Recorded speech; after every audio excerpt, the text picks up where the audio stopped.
Conducting a low identification pass on a fishing vessel, and as we were climbing out, something just caught my eye. I saw something glint in the sunshine on the water, but I really wasn't sure what it was. Flew over toward it, noticed that it was a sailing vessel, a fairly small sailing vessel. Tried to get down low, went down 100 feet, got as slow as we could, and still couldn't make out a name or anything. We hailed the fishing vessel that we had done the pass on. We can request from the fishing vessel, we're anxious to get a description. We guided them to the vessel, and they finally acquired it visually, and they went over and, wait a minute, there's somebody on it, and he's waving his hands. He's laying in the cockpit of the sailing vessel. He's not getting up. We're trying to talk to him. He seems exhausted.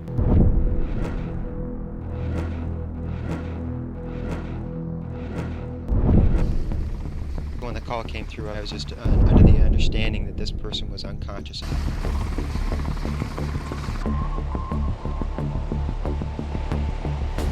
When we arrived on scene, we had to circle around several times because there were so many birds from the fishing boat near the sailboat, and that can create quite a hazard for us as far as a crash hazard. Taking one in the engine, you lose an engine, and you're in the water. One of our biggest problems was the fact that it was a small boat.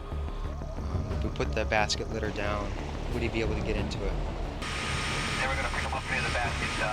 I don't feel comfortable. That is a very big sailboat. It's too small. It was going to create a hazard with the hoist cable fouling up in the rigging. That's why we decided to put him in the water. Are they putting the rescue swimmer in the water or on the sailboat? I think they're putting him on the boat. They're going to put the survival suit on the guy, and then they're both going to go in the water together. The water was roughly 50 degrees Fahrenheit, so that would definitely be a problem with hypothermia. There was no way we were going to put him in the water without a Gumby suit, a cold water immersion suit. I brought an extra for myself, and that's the one I gave to the rescue swimmer to put the patient into. The Kilo is doing a hoist right now. You lowered him in the water. He swam to the boat. The gentleman, he was so tired, so dehydrated, so tired of being on the boat that our rescue swimmer, John, had to dress this individual in the Gumby suit, put the man in the water.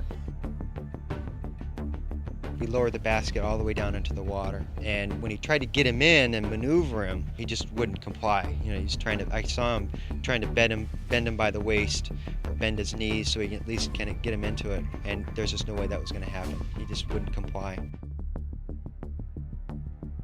So then we just sent down what we call a horseshoe collar, or a horseshoe strap, is what they call it. It goes right up around the armpits, hooks onto the cargo hook or the hoist hook, and then the rescue swimmer hooks onto the same hook. That was our only hope. That was basically the only way we could get him out of the water. And they did a tandem hoist with the rescue swimmer. The rescue swimmer got him into the hoist collar and hoisted him up.